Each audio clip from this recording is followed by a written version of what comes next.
Hello छात्रों, आज का जो हमारा विषय है माध्यमिक शिक्षा मंडल मध्य प्रदेश भोपाल द्वारा जो 10वीं की बोर्ड परीक्षा का आयोजन किया जाना है, कोरोना संक्रमण के कारण कोर्स उतने अच्छे से स्कूलों में नहीं हो पा रहे हैं। इस कारण से हमें ये वीडियो बनाना पड़ा।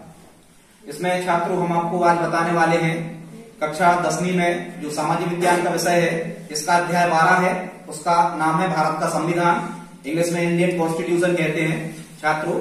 तो ये संविधान क्या कहलाता है, सबसे पहले हम इसे समझ लेते हैं। जैसा कि आपको पता होगा कि बहुत पुराने समय में भारत में जो स्थिति थी वो कैसी थी कि राजा महाराजा होते थे, उनकी शासन व्यवस्था भारत में चलती थी। धीरे धीरे भारत में कुछ विदेशी आए, उनने यहां अधिकार किया, उनकी शासन व्यवस्था देखने को मिली।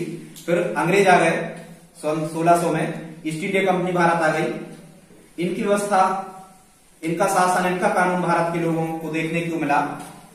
लेकिन जब अंग्रेज भारत को स्वतंत्र करने लगे तो 1946 में भारत में एक कैबिनेट मिशन भारत आया था। मिशन मतलब इसमें कुछ सदस्य होते हैं, आयोग जैसे ये कहलाते हैं। ये आते हैं, यहाँ कुछ जांच करते हैं और कुछ शर्तें रखते हैं, उन शर्तों को सबको मानना होता है।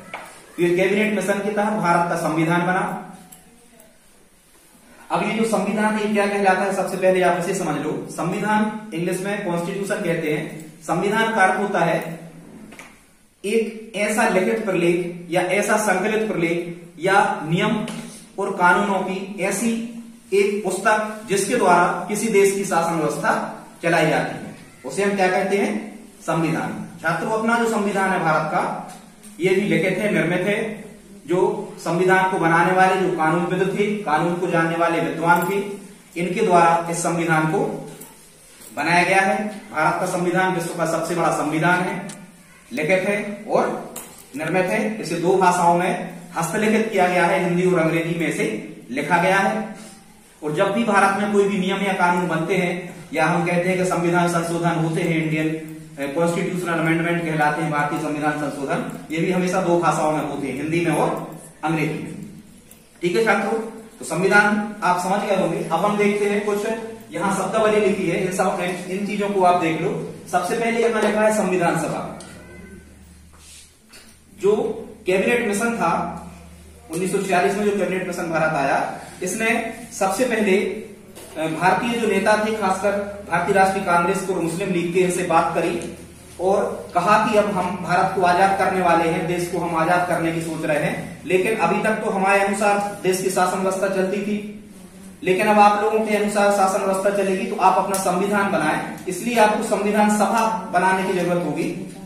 और अंत में जितने भी राजा महाराजा थे, कुछ चीफ कमिश्नरी वाले क्षेत्र थे, कुछ और क्षेत्र थे, वहां से सदस्यों का गठन किया गया। अप्रत्यक्ष निर्वाचन हुआ संविधान सभा का।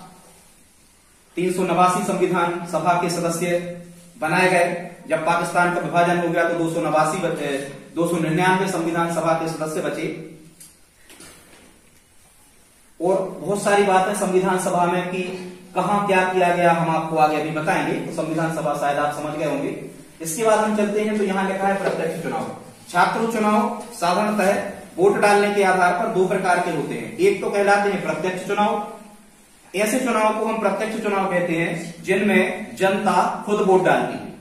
जनता वोट डालती है, जैसे सरपंच के चुनाव में जनता वोट डालती, विधायक के चुनाव में, सांसद के चुनाव में जनता वोट डालती। ऐसे निर्वाचन को हम क्या कहते हैं, प्रत्यक्ष निर्वाचन। ठीक है।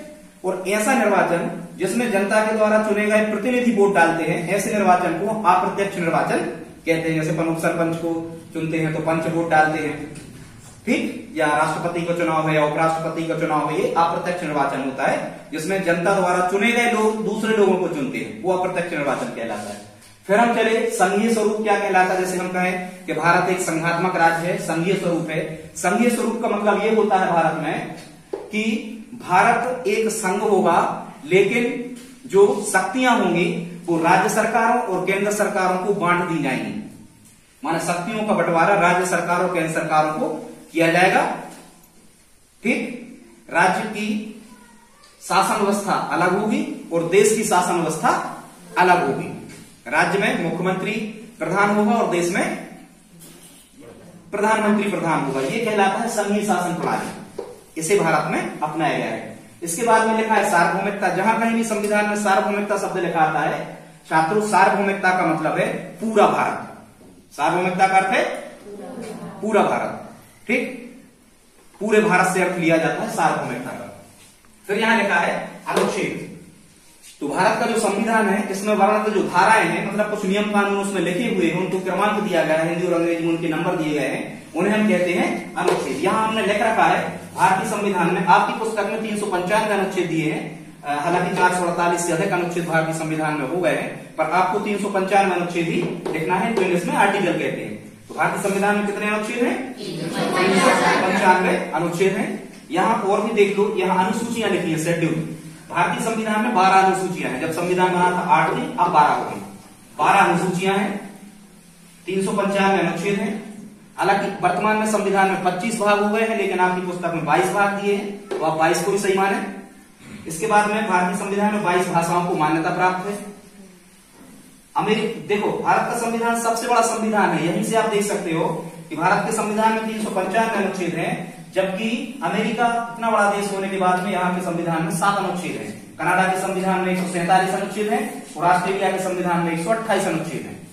मतलब इसीलिए हम कहते हैं भारत का संविधान विश्व का सबसे बड़ा संविधान है, ठीक। फिर हम यहाँ आते हैं, फिर यहाँ लिखा है समाजवाद। समाजवाद का मतलब होता है छात्रों कि समाज के किसी भी व्यक्ति, जाति, लिंग, वर्ग, भाषा के आधार पर भेदभाव नहीं किया जाएगा। सरकार समाज के समस्त व्यक्तियों की न्यूनतम आवश्यकताओं की पूर्ति सरकार करेगी, सबसे समान व्यवहार सरकार करेगी, सबको समान प्रकार के लाभ उपलब्ध करवाएगी, सरकार भेदभाव नहीं करेगी। ये कहलाता है क्या? समाजवाद। फिर यहाँ लिखा है संविधान क्या, हम आपको बता चुके, नियम और कानूनों का संकलित प्रलेख की एक पुस्तक को हम क्या कहते हैं? संविधान। फिर यहाँ लिखा है संविधान का महत्व क्या है या संविधान क्यों आवश्यक है छात्रों। एक शब्द होता है तानाशाही। क्या होता है? तानाशाही। जहां कहीं चुनाव नहीं होते हैं, एक व्यक्ति वहां का राजा बन जाता है, सर्वोसर्वा बन जाता है, और जब उसी का कानून चलता है तो इसे हम कहते हैं तानाशाही व्यवस्था, क्योंकि उन देशों में संविधान नहीं होता। लेकिन अपने यहाँ तानाशाही व्यवस्था नहीं है। क्यों नहीं है? क्योंकि अपने यहाँ संविधान है। तो संविधान का महत्व यही है छात्रों कि यदि किसी देश की शासन व्यवस्था सुचारू रूप से चलाना है, सभी के हितों के अधिकारों की रक्षा करना है, तो हमें संविधान की आवश्यकता होती है, ठीक। और यही संविधान का महत्व है कि देश की शासन व्यवस्था सुचारू रूप से चलती है, किसी भी वर्ग विशेष के साथ भेदभाव नहीं किया जाता। यही हमारा संविधान का महत्व है। इसके बाद में लिखा है मध्य प्रदेश के संविधान सभा के सदस्यों के नाम अभी हम आपको आगे बताने वाले हैं। अब आ जाओ यहां, प्रारूप समिति। प्रारूप समिति क्या कहलाती है? इसको ड्राफ्टिंग कमेटी कहते हैं। ऐसे याद रखना, प्रा भीमराव, बोलो प्रा भीमराव, ऐसे याद रख सकते हो।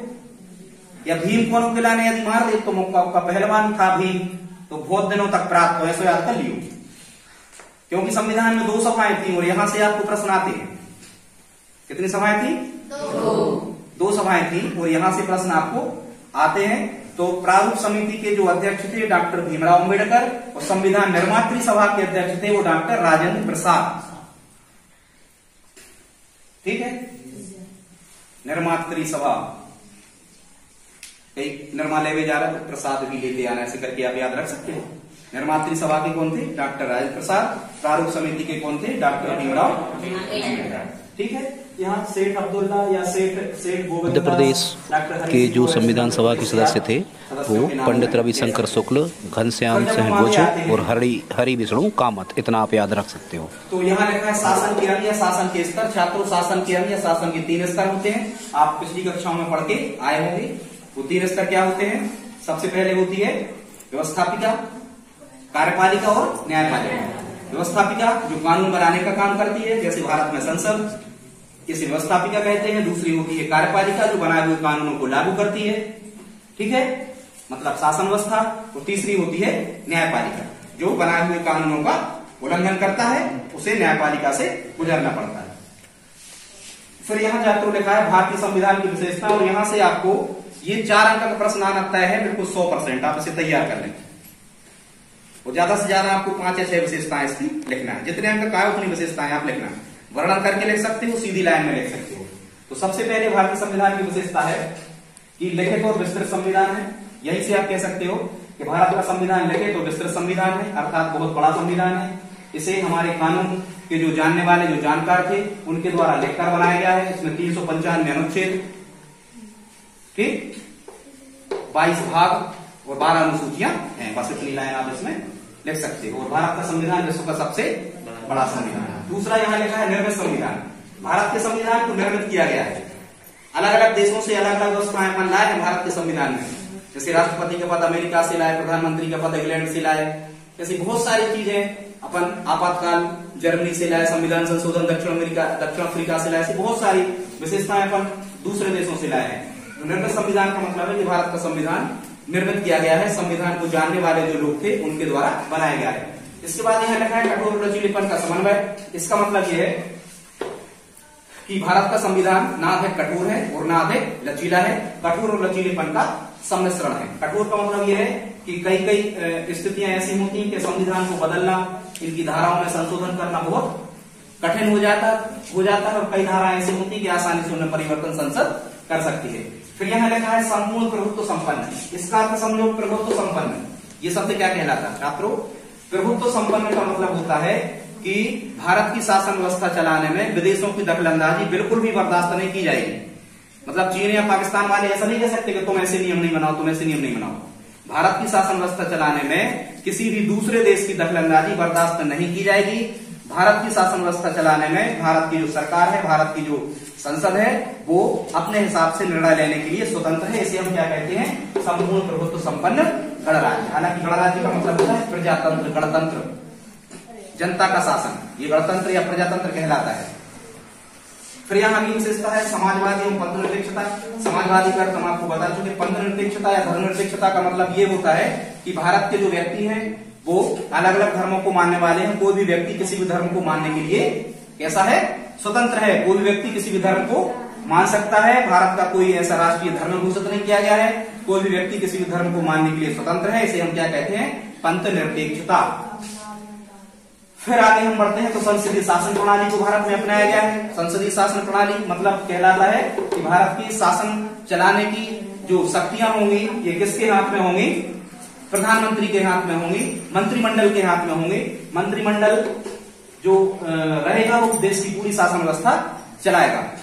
जनता सांसदों को चुनेगी। जिस दल के ज्यादा सांसद होंगे वो देश में प्रधानमंत्री को बनाएंगे। ये संसदीय शासन प्रणाली कहलाती है छात्रों। और ये कहाँ की देन है? इंग्लैंड की देन है, ब्रिटेन की देन है ये। इसके बाद में हम आ जाते हैं संघात्मक शासन व्यवस्था। हम आपको बता चुके थे कि देश में पूरे भारत देश को संघों में मतलब राज्यों में बांट दिया जाएगा। राज्यों की अलग सरकारें होंगी और देश स्तर पर दिल्ली वाली अलग सरकार होगी। ठीक है, मतलब केंद्र सरकार और राज्य सरकार के बीच में शक्तियों का बंटवारा कर दिया जाएगा, जिसे हम क्या कहते हैं? संघात्मक शासन व्यवस्था। फिर यहाँ लिखा है स्वतंत्र और निष्पक्ष न्यायपालिका। छात्रों भारत के संविधान की एक विशेषता और है, भारत में स्वतंत्र और निष्पक्ष न्यायपालिका को अपनाया गया है। मतलब जो न्यायालय होते हैं ये ऊंच नीच का या अमीर गरीब का या किसी प्रकार से लिंग भेद आदि का भेदभाव नहीं करता है। न्यायालय सभी व्यक्तियों के प्रति समान भाव अपनाता है, सभी को समान रूप से दंडित करता है। समान अपराध किए जाने पर सभी व्यक्तियों को समान प्रकार से सजा देता है, किसी के साथ भेदभाव नहीं करता। इसीलिए जब किसी व्यक्ति का शोषण किया जाता है या किसी के द्वारा उसे ठग लिया जाता है, छला जाता है, तो व्यक्ति किसकी शरण लेता है? न्यायालय की या कोर्ट की। ठीक है, दो है, उच्च न्यायालय, सर्वोच्च न्यायालय। हालांकि एक आध दिन इस पर हम बता देंगे।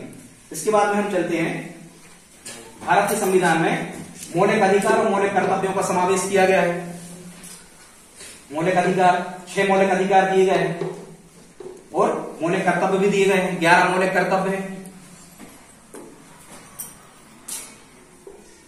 ठीक, 42वें संविधान संशोधन 1976 द्वारा यहाँ मौलिक कर्तव्यों को जोड़ दिया गया भारत के संविधान में। तो अब ये मौलिक अधिकार क्यों दिए गए हैं? क्योंकि किसी व्यक्ति का शोषण ना हो, उसके हितों की रक्षा हो। उसके हितों की रक्षा करने के लिए व्यक्तियों को, भारत के नागरिकों को मौलिक अधिकार दिए गए हैं। और देश के प्रति वहां के नागरिकों के भी कुछ कर्तव्य होते हैं जिनको क्या कहा गया है? मौलिक कर्तव्य। फिर यहां हम आते हैं नीति निर्देशक तत्वों का समावेश किया गया है। और ये नीति निर्देशक तत्व जो है छात्रों ये कनाडा देख लेना, शायद कनाडा या आयरलैंड की देन है। नीति निर्देशक तत्व जो है फिर इसके बाद में हम चलते हैं तो ये नीति निर्देशक तत्वों का मतलब ये होता है कि जो सरकारें आती हैं 5 साल के लिए भारत में, ये राजनीतिक रूप से, आर्थिक रूप से और सामाजिक रूप से जन कल्याणकारी कार्य करती हैं। मतलब जन कल्याणकारी कार्य माने लोगों के हितों की रक्षा करने के लिए नियम और कानून बनाएंगी। ऐसा करने के लिए ये बाध्य होती हैं। न्यायालय इन सबको देखता है, इन सबको मानना अनिवार्य तो नहीं होता है, लेकिन नीति निर्देशक तत्वों के द्वारा, ये संविधान द्वारा सरकारों को बताए गए दिशा निर्देश होते हैं, जिनको हम नीति निर्देशक तत्व कहते हैं। इसके बाद में है, यहां हम लिख नहीं पाए, एक हरी नागरिकता। भारत के संविधान की एक विशेषता और है, एक हरी नागरिकता। छात्रों, एक हरी नागरिकता का मतलब भारत में एक हरी नागरिकता को अपनाया गया है। अमेरिका में दोहरी नागरिकता है, मतलब वहां राज्य के अलग नागरिक होते हैं और देश के अलग नागरिक होते हैं, जबकि भारत में एक हरी नागरिकता को अपनाया गया है। मतलब यदि आप किसी जिले की, किसी तहसील के, किसी गांव या किसी वार्ड के आप निवासी हो, तो अपन ये कहते हैं कि हम भारत के नागरिक हैं। ये हरी नागरिकता कहलाती है। तो दोहरी नागरिकता माने राज्यों की अलग नागरिकता और देश की अलग नागरिकता। तो भारत के संविधान में एक हरी नागरिकता को अपनाया गया है। इसके बाद में यहां लिखा है सार्वभौमिक वयस्क मताधिकार। छात्रों, आप जानते हो ये सार्वभौमिक वयस्क मताधिकार का मतलब होता है हमारे देश में 18 वर्ष या इससे अधिक उम्र के जो लोग होते हैं, इन्हें मत देने का अधिकार होता है। ये चुनाव में वोट डाल सकते हैं जिनके लिए वो पात्र हैं। इसे हम क्या कहते हैं? सार्वभौमिक वयस्क मताधिकार। यहाँ छात्रों, मौलिक अधिकारों के बारे में बताया गया है कि देश के जो नागरिक हैं, ये इनका कहीं शोषण ना हो, ये अपना संपूर्ण विकास कर सकें। इसके लिए नागरिकों को कुछ अधिकार दिए गए हैं, जिन्हें मौलिक अधिकार कहते हैं। इनकी संख्या 6 है। यहाँ हमने ट्रिक लिख दी है, यहाँ से आप मौलिक अधिकारों को याद कर सकते हो। अब वो ट्रिक कैसे लिखी है? यहाँ समस्त शोध संस्कृति के उपचार हैं। क्या लिखा है?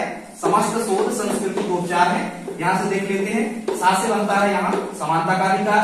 ये आदेशा और ता से बनता है यहाँ स्वतंत्रता का अधिकार। शोध से बनता है शोषण के विरुद्ध अधिकार।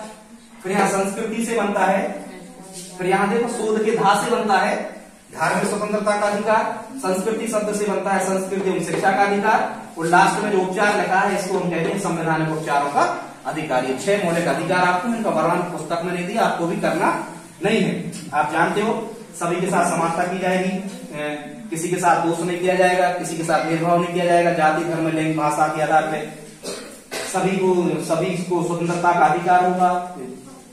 बच्चों का या शोषण के विरुद्ध अधिकार, मतलब किसी का शोषण नहीं होगा। कारखानों में छोटे बच्चों से काम नहीं लिया जाएगा, ठीक है। मानवों की बिक्री पर प्रतिबंध रहेगा, इस टाइप से।